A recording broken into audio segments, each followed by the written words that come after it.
మనకి ఇప్పుడు ఇంగ్లాండ్తో సిరీస్ జరుగుతుంది కదా, మరి దీంట్లో ఫస్ట్ 2 మ్యాచెస్లో చూసుకుంటే మన బ్యాట్స్మెన్స్ అదరగొట్టేశారు.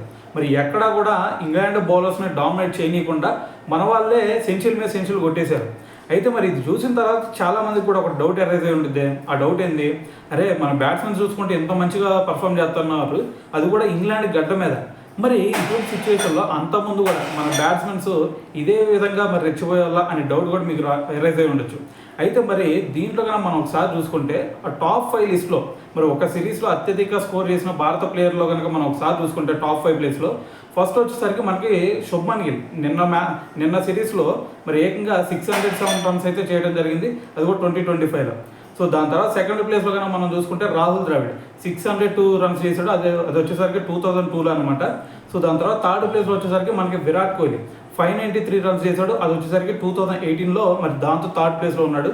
ఫోర్త్ ప్లేస్లో వచ్చేసరికి సునీల్ గవాస్కర్ మరి 1979లో 542 రన్స్ చేసి ఫోర్త్ ప్లేస్లో అయితే ఉన్నాడు అనమాట. సో దాని తర్వాత ఫిఫ్త్ ప్లేస్లో వచ్చేసరికి మనకి రాహుల్ ద్రావిడ్ 2011లో ఏకంగా 461 రన్స్ చేసి ఫిఫ్త్ ప్లేస్లో అయితే ఉన్నాడు అనమాట.